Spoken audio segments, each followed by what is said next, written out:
just as she suspected, jail ministry people. When she went into the rec room, the elderly woman was standing at the refreshment table trying to juggle a styrofoam cup of coffee and a paper plate of cookies along with her walker. "Here," Joanna said, "let me help carry something." Gratefully, the woman passed her the coffee and cookies. Then she made her way to a nearby cafeteria-style table and dropped onto the bench seat. "Thank you so much," she said. "The basket holds my purse, but the cookies and the coffee would have dropped right through." "Do you mind if I join you?" Joanna asked. "Help yourself." Joanna went back to the refreshment table and snagged a cup of punch and a single cookie. "Are you a relative?" she asked as she returned to the table. "Oh, heavens, no," the woman said. "No relation at all. I'm Marcel Womack, Brad's landlady for the past 3+ years. He was far more of a son to me than my own son is. Always helping me around the house, always fixing things, always so polite and understanding, and never too busy to take the time to listen to an old lady flapping her jaw. I'm going to miss him so very much. So very, very much." "You look familiar," the woman added. "Who are you, one of Brad's friends?" Joanna reached into her pocket and produced one of her business cards. "I'm Sheriff Joanna Brady," she explained, as the woman held the card at arm's length and squinted at it. "Yes, I suppose you are," Marcel agreed. "That's why you look familiar. I must have seen your picture in the paper or on TV. Why are you here?" "My department is investigating Mr. Evans' murder."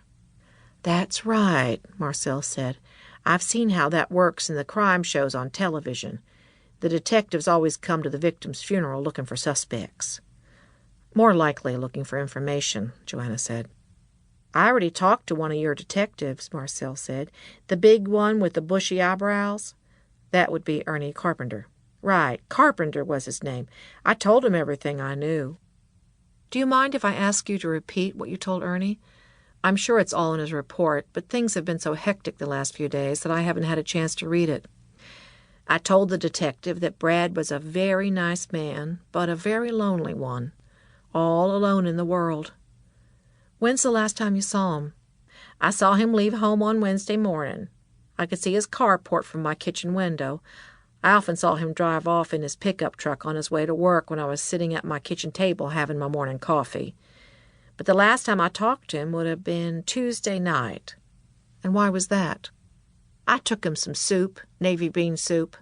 The back wall of my kitchen is also the back wall of his apartment, so whenever I cooked something that smelled good, like soup or stew, I always took him some. It didn't seem fair for him to come home from work and have to smell the food without being able to eat any of it." "So you took him soup?" Marcel nodded. "In one of those new Ziploc containers?" "And was there anything out of the ordinary about your visit? How did he seem?"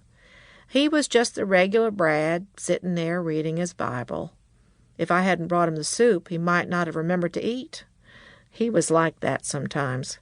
He'd just get all caught up in his Bible study and forget about eating." "Did he seem sad or unhappy?" Joanna asked. "Not at all," Marcel replied. "In fact, I'd say he was the exact opposite of sad. When he said grace before we ate, I remember him thanking God for the many blessings in his life, including me. I took that as a compliment." "I'm sure you were a blessing in his life," Joanna said. Marcel nodded and dabbed at teary eyes with her already sodden hanky. "I hope I was," she murmured, and then frowned. "And he said something else, that he was grateful for second chances." "What kind of second chances?" Joanna asked. "He didn't say, not specifically, but I hoped it meant he had met a woman who was as nice as he was." "So you're pretty sure the last time you saw him was Tuesday?" Joanna asked. Marcel nodded. "Wednesday was his day off. On Thursday I had an early morning appointment with my dentist, so he might have been there and he might not, but not seeing him for a day or two at a time wasn't all that unusual either. Not unusual enough for me to think about reporting him as missing. Brad often went out at night, to meetings and such. He was very involved in AA, you know. He must have been quite a drinker at one time, but I never saw any sign of liquor once he moved into my apartment. As I said, he was a very nice man, and I'm going to miss him." Ted Chapman appeared at Joanna's elbow. Sorry to interrupt.